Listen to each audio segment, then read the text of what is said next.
Ha muerto Akira Toriyama. He aquí un insuficiente, pero en todo caso merecido homenaje personal. Veámoslo. En este canal solemos hablar sobre economía, sobre política, sobre filosofía, sobre liberalismo en general. Pero hoy querría desviarme un poco de las temáticas habituales de este canal para rendirle un homenaje a Akira Toriyama. Y es que ayer nos enteramos de que Akira Toriyama murió el pasado 1 de marzo a los 68 años.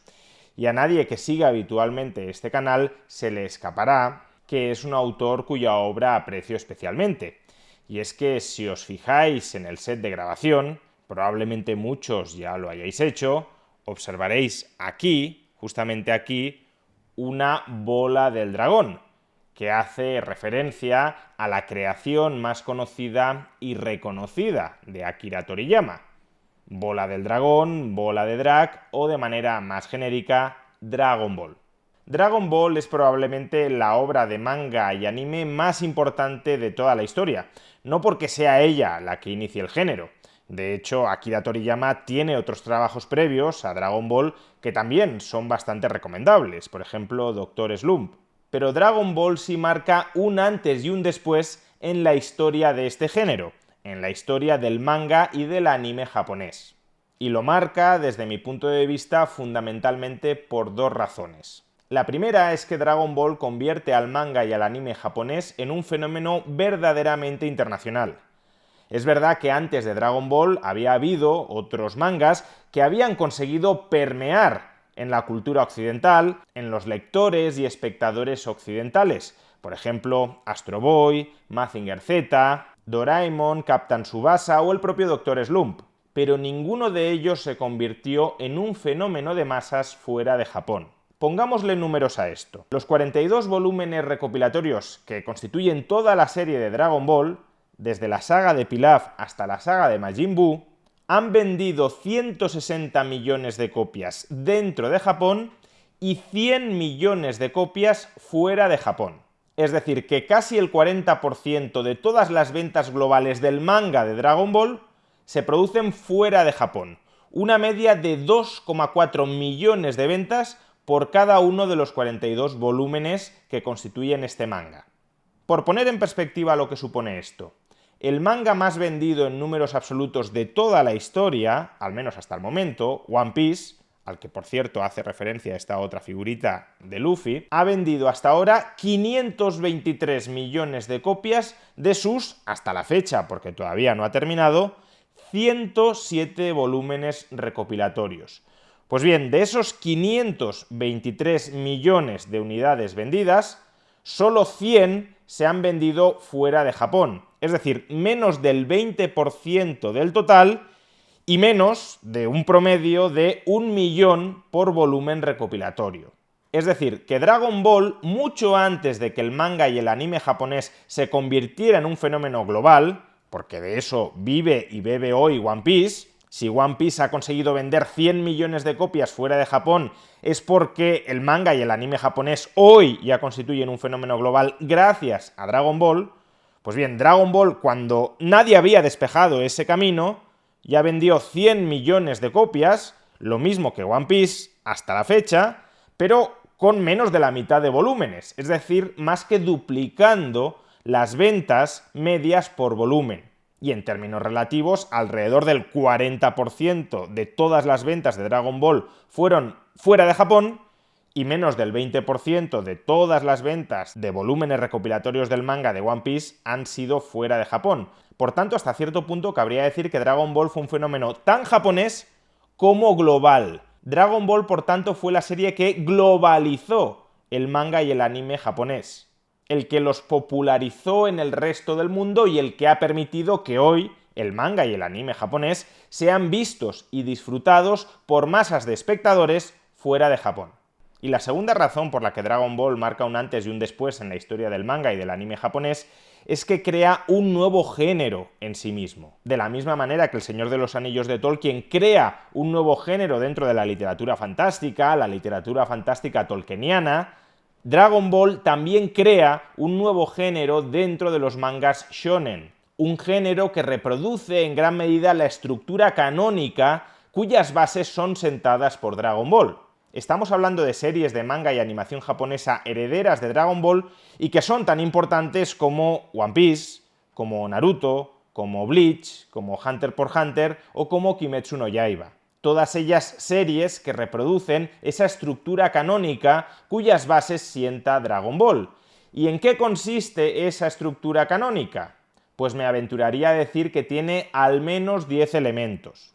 En primer lugar, se trata de aventuras cuyo propósito es tanto el autodescubrimiento personal como la salvación de la humanidad, o dicho de otra manera, la salvación personal y la salvación de la humanidad a la vez. Dragon Ball, como su nombre indica, consiste en principio en una aventura dirigida a buscar las bolas del dragón que permiten a quien las encuentra y las reúne invocar al dragón Shenlong para pedirle casi cualquier deseo. Pero en realidad es mucho más que eso, porque a lo largo de todo ese viaje, Son Goku descubre quién es realmente, no es un ser humano, sino que es un Saiyajin, y también protege y salva en diversas ocasiones a todos aquellos que quieren esclavizar o aniquilar a la humanidad. Por tanto, como digo, es un viaje de autodescubrimiento personal que discurre en paralelo a la salvación de la humanidad, o como decía antes, salvando a la humanidad es como uno mismo descubre quién es. Y en definitiva, por tanto, salvando a la humanidad es como uno se salva a sí mismo. Y este mismo esquema se reproduce en otros mangas entre los anteriormente citados, como pueda ser One Piece, donde Luffy emprende un viaje para descubrir y encontrar el One Piece y convertirse en el rey de los piratas, pero a lo largo de ese viaje también va liberando a la humanidad esclavizada por el gobierno mundial o por los piratas aliados o enemigos del gobierno mundial. Y a lo largo de ese viaje para convertirse en el rey de los piratas, Luffy no solo va liberando a la humanidad, sino que también va descubriendo quién es realmente, quién hay detrás de ese Monkey D. Luffy y quiénes son sus padres. Algo similar sucede con Naruto. En Naruto, su protagonista, Uzumaki Naruto, persiguiendo su sueño de convertirse en Hokage de la aldea oculta de Konoha, no solo termina descubriendo la tragedia familiar que experimentó durante su nacimiento, no solo termina descubriendo por qué es huérfano y por qué estaba solo desde su nacimiento y por qué toda la aldea a la que quería proteger lo odiaba o al menos lo miraba con desconfianza y temor, sino que persiguiendo ese sueño también protege a la aldea de Konoha y al conjunto del mundo ninja y acaba recibiendo el reconocimiento que siempre había querido tener. O lo mismo sucede, por ejemplo, con Bleach, donde su protagonista, Kurosaki Ichigo, no solo descubre su cuádruple identidad, humano, Shinigami, Hollow y Quincy, a lo largo de diversas sagas tratando de rescatar a sus amigos secuestrados por los malvados, Rukia, Orihime o Ishida, sino que a su vez esos secuestros o esas captaciones formaban parte de un complot más amplio para destruir alguno de los diversos planos de la realidad y por tanto, al salvarlos, Ichigo no solo descubre quién es, sino que también termina salvando los diversos planos, los diversos mundos que componen la realidad en Bleach. Segunda característica de esta estructura canónica de los mangas que siguen, que reproducen el esquema de Dragon Ball, la aventura de autodescubrimiento personal y de salvación de la humanidad, es en el fondo una lucha entre el bien y el mal. El protagonista no descubre quién es y no salva a la humanidad después de haber superado pequeños obstáculos, de haber esquivado pequeñas piedras en el camino, sino que tiene que derrotar absolutamente al mal absoluto. Y tiene que hacerlo además después de caer en la desesperación y casi en la derrota total. Ha de ser una victoria épica después de que el protagonista, de que el lado del bien, haya sido derrotado vilmente. Esto lo podemos observar con claridad en Dragon Ball. Por ejemplo, Son Goku derrota a Piccolo Daimao, o a Freezer o a Buu después de que estos hayan aplastado e incluso asesinado a los amigos de Son Goku, a los maestros de Son Goku y en algunos casos incluso al propio Son Goku. Y esto mismo cabe decirlo, por ejemplo, de Naruto frente a Pain o frente a Madara, también cabe decirlo en Bleach de Ichigo respecto a Aizen o a Yhwach, o más recientemente también cabe decirlo en One Piece de Luffy respecto a Kaido. Tercera característica de este tipo de mangas y de anime. Los buenos son absolutamente buenos, incluso inmaculadamente buenos. Frente a la tendencia más actual, muy presente por ejemplo en obras como Canción de Hielo y Fuego, de crear personajes que son una mezcla explosiva de bondad y de maldad, de justicia y de corrupción, de civilización y barbarie, personajes que pueden comportarse en ciertos contextos de manera muy recta y en otros de manera muy traicionera, en Dragon Ball y en las obras que siguen, que emulan a Dragon Ball, los buenos son siempre buenos e inmaculadamente buenos. Los buenos son la máxima expresión de la bondad posible. Lo que se busca es extremar la diferencia, el contraste entre el bien y el mal, para que la derrota del mal a manos del bien sea todavía más clara y contundente. De hecho, los buenos en Dragon Ball y en estos otros mangas ni siquiera son buenos porque hayan aprendido o racionalizado que han de ser buenos, o porque quieran señalizar virtud ante los demás, mostrando cuán buenos son. Los buenos son buenos desde la cuna y en muchas ocasiones incluso después de haber padecido infancias terribles. Ahora bien, no confundamos bondad con perfección, porque los personajes buenos en estos mangas son buenos pero desde luego no son perfectos. En muchos casos son ingenuos, bobalicones o incluso escasamente empático frente a los demás. Por ejemplo, Son Goku es la encarnación misma de la bondad, no tiene ninguna arista posible de maldad, pero al mismo tiempo es un padre y un marido bastante mejorable. Es una especie de niño grande que incluso en la cuarentena solo piensa en ejercitarse, en luchar contra otros que quieran luchar voluntariamente contra él, y en proteger a los suyos, aun cuando todo eso suponga desatender sus obligaciones como marido o como padre. Y esta misma ingenuidad buenista la podemos observar muy claramente en Luffy, en One Piece, y también, hasta cierto punto, en Naruto, en Gon, de Hunter x Hunter, o en Tanjiro, de Kimetsu no Yaiba. Cuarta característica. No solo se trata de que los buenos sean muy buenos, sino que en estos mangas los malos son extremadamente malos, aunque, eso sí, siempre dejando un cierto espacio para su redención. El sueño, la aspiración, la ambición de los malos en estos mangas es la inmoralidad absoluta.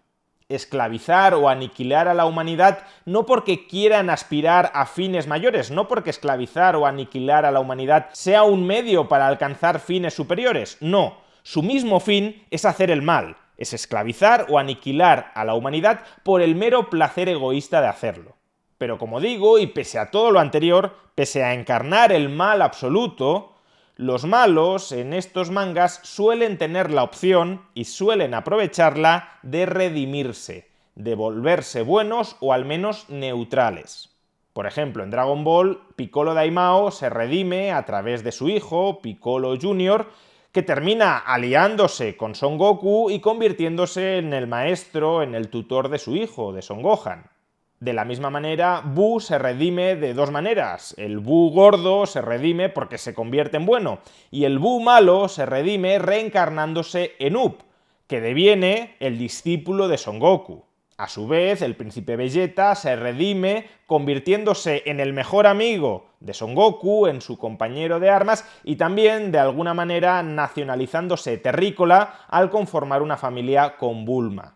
E incluso en Dragon Ball Super, la última y más reciente de las series de Dragon Ball, Freezer, el emperador del mal, termina redimiéndose, uniéndose a las filas del universo 7 para salvar a este universo de su borrado por parte de Zeno. Y este mismo patrón de malvados destructores que acaban redimiéndose lo podemos observar también en otros mangas. Por ejemplo, en Naruto, Gaara se redime convirtiéndose en Kazekage de la aldea oculta de la arena y en aliado y uno de los mejores amigos de Naruto. Orochimaru se termina redimiendo uniéndose a las fuerzas aliadas Shinobi en la cuarta guerra ninja contra Uchiha Madara. Pain o Nagato se termina redimiendo, sacrificándose a sí mismo para resucitar a la aldea de Konoha que previamente había destruido. Y Obito se redime traicionando finalmente a Madara y salvando a Kakashi y a Naruto. También en Hunter x Hunter, un villano tan extremo como Meruem se termina redimiendo en sus últimas horas, muriendo en paz con Komugi. Y en One Piece, si bien esta estructura de redención de los malvados no es tan habitual, lo habitual en One Piece es que los malos se rediman estando en la cárcel y pagando por sus atrocidades, por ejemplo el caso muy claro de Doflamingo, también hay casos de malos que se redimen. Probablemente el más importante sea Nico Robin, en un principio aliada con el Shichibukai de Crocodile, pero que finalmente se une a la tripulación de Luffy. Quinta característica: superación a través del esfuerzo personal. En esta aventura, que en el fondo es una lucha del bien contra el mal, lo habitual es que el bien en un principio sea mucho menos poderoso que el mal, porque si no sucediera esto no habría ninguna aventura que contar. Y por tanto, para que el bien pueda terminar derrotando al mal, será necesario que el bien se vuelva más poderoso, que se supere a sí mismo, que se transforme a sí mismo. Y esa superación, esa transformación personal, se logra a través del esfuerzo, a través del aprendizaje, a través de la experiencia o a través del entrenamiento. Es por todas estas vías como el bien se va volviendo más poderoso y, como digo, va transformándose. De hecho, hasta cierto punto, esta transformación del bien no solo es en términos figurativos, sino en términos literales, dado que en estas series las transformaciones de los personajes, tanto de los protagonistas como de los antagonistas, son muy habituales. Transformaciones corporales que expresan una transformación o una superación personal. En el caso de Dragon Ball es muy conocido el caso de los Super Saiyajin, nivel 1, nivel 2, nivel 3, Super Saiyajin Blue, etc. Transformaciones de Son Goku o de Vegeta que, por cierto, como ya he dicho, van de la mano de las transformaciones o niveles de poder de Freezer, de Cell o de Buu. Y también en los otros manga encontramos este mismo patrón. En One Piece, Luffy se transforma en diversos niveles de poder. Guía Secando, Guía Fourth, Guía Fifth, etc. Ya veremos cuántos más. Y también en Naruto, el protagonista, Naruto, va recorriendo diversas transformaciones. Manto de la bestia con una cola, manto de la bestia con 2 colas, transformación completa en el Kyuubi, modo sabio de los 6 caminos, etc. De hecho, y como nota al margen, hay que decir que uno de los mayores riesgos al que se enfrenta este tipo de mangas es no saber graduar adecuadamente estos niveles de poder.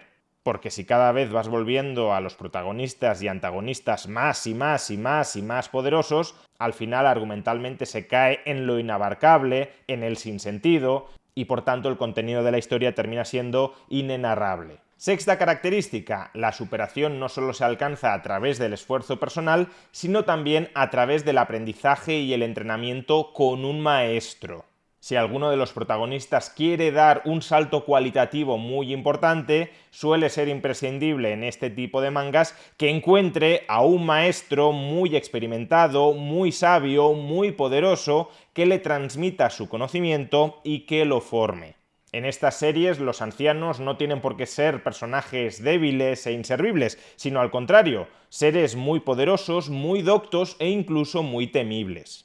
Pues ellos mismos son el fruto de décadas o siglos incluso de entrenamiento, experiencia y superación personal. En Dragon Ball, Son Goku tuvo como maestros en primer lugar a su abuelo Gohan, en segundo lugar a Muten Roshi, en tercer lugar a Karin, en cuarto lugar a Kamisama, en quinto lugar a Kaito y en sexto lugar y más recientemente a Whis. Pero también Naruto tuvo como maestros a Iruka, a Kakashi, a Jiraiya o a Fakusaku. Y en One Piece, después del desastre en el archipiélago Shabondi, el rey oscuro Rayleigh es quien entrena a Luffy. Séptima característica de este tipo de mangas: la superación personal a través de la rivalidad. No solo se trata de superarse personalmente a través del esfuerzo propio o a través del aprendizaje con maestros reverenciales. El tercer motor de la superación personal es la rivalidad entre compañeros. El protagonista suele tener un alma mater, un compañero de armas, con el que compite para ver quién supera, quién se vuelve más poderoso que quién. Esa competencia además suele ser ferocísima, hasta el punto de que el compañero de armas puede terminar corrompiéndose por la envidia de no ser capaz de superar al protagonista siempre. El caso más claro en Dragon Ball es la dupla Son Goku-Vegeta, pero recordemos que previamente también lo había sido Son Goku-Krilin. En Naruto nos encontramos con una rivalidad parangonable a la de Son Goku y Vegeta con el caso de Naruto o Sasuke. En Hunter x Hunter la cierta rivalidad entre Gon y Killua. Y en One Piece, si bien este tipo de rivalidades están bastante más atemperadas, porque en el fondo todos los piratas compiten entre sí por convertirse en el rey de los piratas, sí es cierto que cabe observar una rivalidad algo más cercana, algo más personal, entre los integrantes de la llamada Peor Generación, por ejemplo, entre Luffy y Captain Kidd.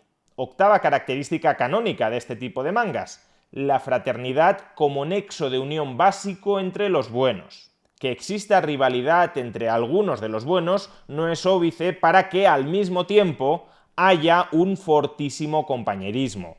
Y es que si los malos cuentan normalmente, y salvo casos excepcionales de locos solitarios destructores, como pueda ser por ejemplo Buu o como pueda ser Uchiha Madara en Naruto, si los malos en general cuentan con organizaciones criminales, en Dragon Ball por ejemplo Freezer tiene su propio ejército, con sus soldados, sus lugartenientes, Zarbón y Dodoria, y también su cuerpo de élite, las fuerzas especiales Ginyu. En Naruto, Akatsuki es una banda criminal cuyo objetivo es destruir el mundo ninja. En One Piece, tanto la Marina, como los Shichibukai, como los Yonkou, tienen su propio ejército y su propia jerarquía de mandos. En Bleach, tanto los Shinigamis en la Sociedad de Almas, los Hollows en Huecomundo o los Quincy's tienen también su propio ejército y sus propias jerarquías, capitanes, vicecapitanes, etc. En Hunter x Hunter no solo encontramos al Genei Ryodan, sino que las hormigas quimera son en sí mismas un ejército con toda su cadena y su jerarquía de mandos, en última instancia comandadas por Meruem. Y en Kimetsu no Yaiba el demonio Muzanki Butsuji tiene a las 12 lunas demoníacas. Por tanto, si las fuerzas del mal cuentan con un ejército o al menos con una banda criminal, las fuerzas del bien también tendrán que unirse, la unión hace la fuerza, para combatir a las fuerzas del mal. Y en ese sentido, el principal nexo de unión que existe dentro de las fuerzas del bien es el compañerismo, o incluso podríamos ir más allá y hablar de la fraternidad, porque los propios protagonistas terminan convirtiéndose en algo así como hermanos a pesar de que no los unan lazos de sangre. A diferencia de lo que puede suceder dentro del bando de las fuerzas del mal, donde los jefes pueden sacrificar, asesinar a los peones meramente porque han fracasado en una misión, o meramente por el placer sádico de verlos sufrir, entre los buenos impera el deber irrestricto de defender, de proteger a los nakamas. Y ese deber no discurre tanto desde los débiles a los fuertes, que es lo que ocurre en el caso de los malos, sino más bien desde los fuertes a los débiles, porque nobleza obliga. Por ejemplo, en Dragon Ball, Son Goku se sacrifica con Raditz para salvar a Piccolo y a su hijo Son Gohan, y posteriormente vuelve a sacrificarse ante Cell para proteger a los suyos y en última instancia al conjunto del planeta. También Naruto en muchas ocasiones pone su propia vida en riesgo para salvar, para rescatar a Sasuke de su propia autodestrucción, y en One Piece Luffy también pone su vida y la de su tripulación en riesgo para salvar a sus nakamas que han sido secuestrados por los malvados y en última instancia por los fantasmas del pasado que los atormentan. Es el caso, por ejemplo, de Nico Robin, de Sanji o de Jinbei.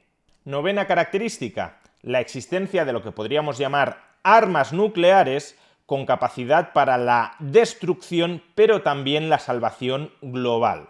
Dentro de estos mangas, en medio del combate que describen entre las fuerzas del bien y las fuerzas del mal, suele existir algún tipo de poderes ocultos ancestrales con una enorme capacidad tanto para destruir como para crear.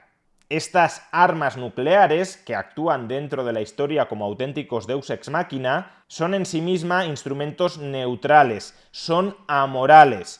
Que se utilicen para el bien o para el mal dependerá de quién llegue a controlarlas y del uso que quiera darles.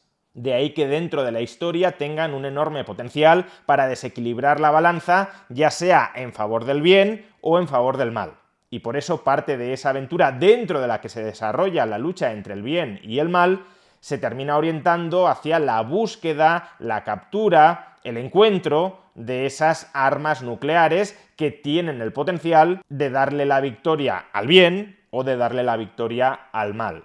El caso más claro de estas armas nucleares en Dragon Ball son las propias bolas del dragón, que tienen tanto la capacidad de concederle a los malos la juventud o la vida eterna, cuanto también la capacidad de otorgarles a los buenos el deseo de deshacer todo el caos y la destrucción que han provocado los malvados. En Naruto esa figura de las armas nucleares está representada en el caso de los Biju, de las bestias de diversas colas, de 1 a 9 colas. En One Piece esas armas nucleares son las llamadas armas ancestrales, Plutón, Poseidón y Uranus, y en Bleach el Hoyokyu, que termina siendo controlado por Aizen.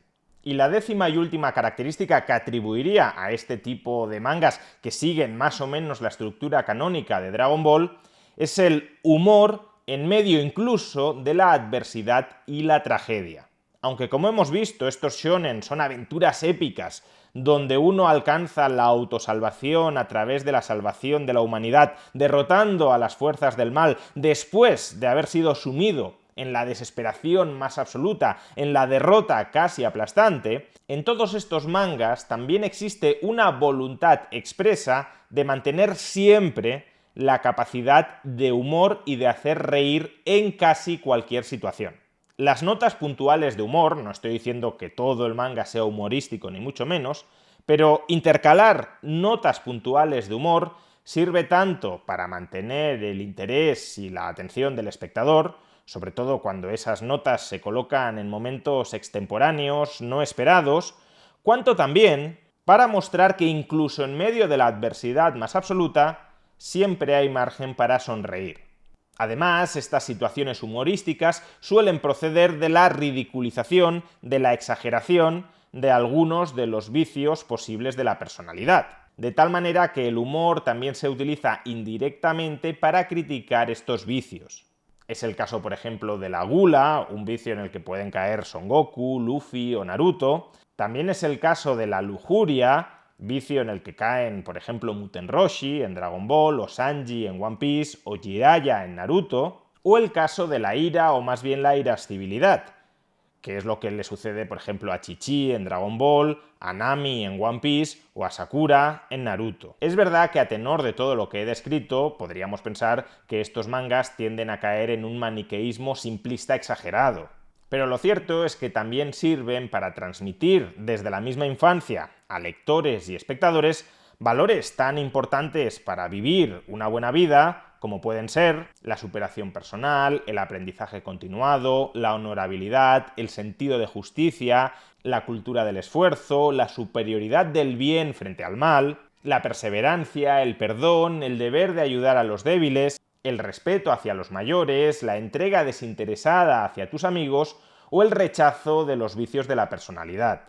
Por todo ello, tanto por lo que creó directamente, cuanto por lo que contribuyó a crear indirectamente, creo que hay que reconocer que Akira Toriyama creó un universo maravilloso que marcó de una manera muy clara la infancia y la adolescencia de millones de personas. No es que el universo específico de Dragon Ball sea el universo con las mejores tramas argumentales o con los personajes más variados, complejos y desarrollados de todos los mangas shonen. No es así. Pero sí es un universo que transformó para siempre la cultura del manga y a través de ella la vida de todos sus aficionados.